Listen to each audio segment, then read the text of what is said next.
The learning activity that we are working on is a career exploration project. It is being used in a keyboarding computer applications class for students in grades 9 through 12. And each student did some background research, decided upon a career that they would like to learn more about, and then they did some in-depth research. They created an outline to kind of keep them on track, and the culminating part of the project is a multimedia presentation, a slideshow that they will create in Microsoft PowerPoint. Class, would you just kind of turn your chair around so you can see the screen, and we're going to use the projector for a minute. You've been working very hard on your presentations. You've gotten most of your research done, and we're going to just kind of stop and take a little breather here and regroup a little bit, touch base on some of the things you need to be sure and remember about your presentation, and then you may go back to work in a little bit. This is just a PowerPoint presentation that I created that demonstrates some of the things you need to remember when you're working on your career slideshow. The teacher discusses various components of a good slideshow, including sound clips, animations, photos, and builds. She also helps the students determine their purpose, audience, and the required types of slides they need to create. The students use a digital camera to photograph themselves and important aspects of their chosen careers. That's a pretty picture. Okay, do we go to display? No, where it says camera, switch it over to play. That was your last one. Then if you push that side, it'll go to the one before. That makes a pretty good background. Okay. Do you like any of this? Pretty cover there.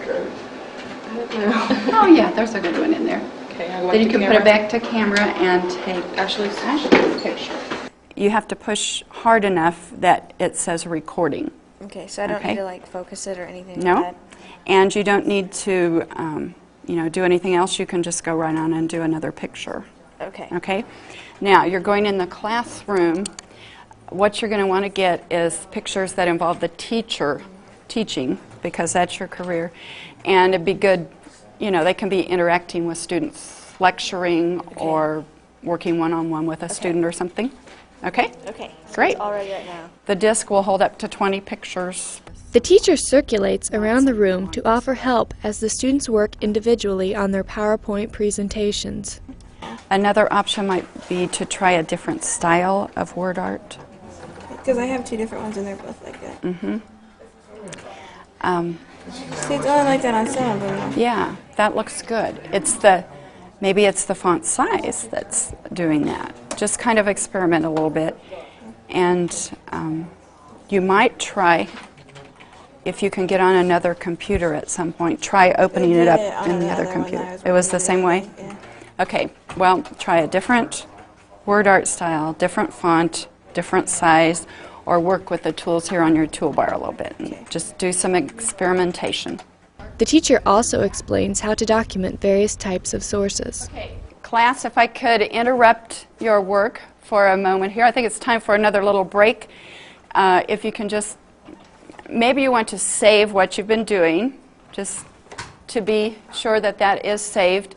And then we want to talk just a little bit about your source documents and how those are to be, how your sources are to be documented.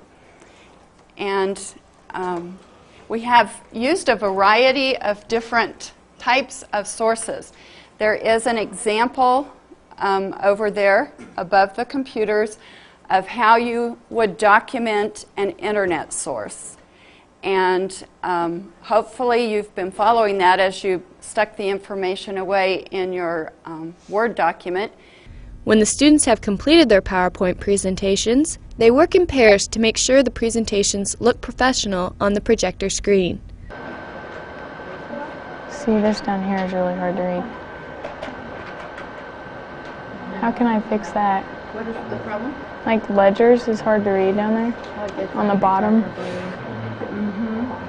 You might try in your background just choosing a little A lighter blue. lighter shade of blue. And is it true that it's projecting a little darker up there? Yeah. So that's something we always have to take into account. Now that one's fine. But And once that, again, yeah, it's a the little blue. dark. The backgrounds look nice. You might just need A lighter. a little lighter intensity. Like my in the little color. guy.